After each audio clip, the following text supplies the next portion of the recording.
बिस्मिल्लाहिर्रहमानिर्रहीम। अस्सलामुअलैकुम वरहमतुल्लाहि वबरकातुहू। क्या आपकी दुआएं कबूल नहीं हो रही? क्या घर में रिस्क की तंगी, कर्ज, बीमारी, बेरोज़गारी, औलाद की परेशानी, शादी में रुकावट, घरेलू झगड़े या दिल की बेचैनी ने ज़िंदगी मुश्किल बना दी है?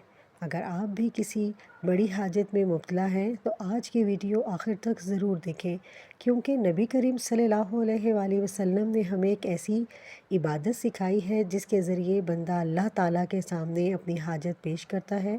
अल्लाह ताला फरमाते हैं, और तुम्हारा रब फरमाता है, मुझसे दुआ करो, मैं तुम्हारी दुआ कबूल करूँगा। सूरह गाफिर आयत नंबर 60।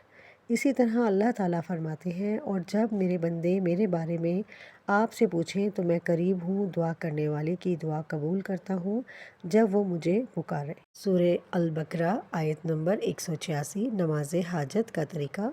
हज़रत अब्दुल्ला बिन नबी औफ़ा रज़ी अल्लाह अन्हा से रवायत है कि रसूलुल्लाह सल्लल्लाहु अलैहि वसल्लम ने फ़रमाया, जिस शख्स को अल्लाह या किसी इंसान से कोई हाजत हो वो अच्छी तरह वज़ू करे, फिर 2 रकत नमाज़ पढ़े, अल्लाह की हम्द सना करे, नबी करीम सल्लल्लाहु अलैहि वसल्लम पर दरूद भेजे, फिर दुआ करे। वाला जामिल तिर्मिज़ी हदीस 469।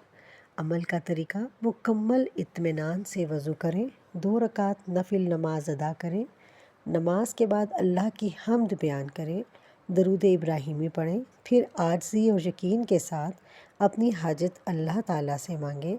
आखिर में दोबारा दरूद शरीफ पढ़ें। याद रखें, दुआ कबूल होने की 3 सूरतें सही अहादीस में आई हैं।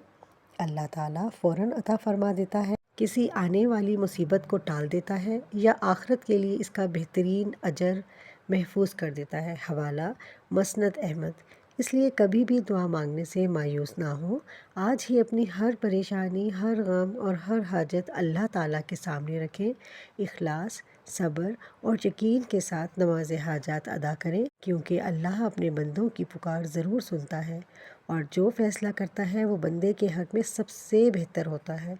अगर ये वीडियो आपके लिए फ़ायदेमंद साबित हुई हो तो कमेंट में आमीन ज़रूर लिखें, ताकि दूसरे मुसलमान भी इस खैर में शामिल हों। अल्लाह ताला हमारी तमाम जायज़ हाजात पूरी फ़रमाए, हमारी दुआओं को कबूल फ़रमाए और हमें हमेशा अपने दर का मोहताज बनाए। आमीन।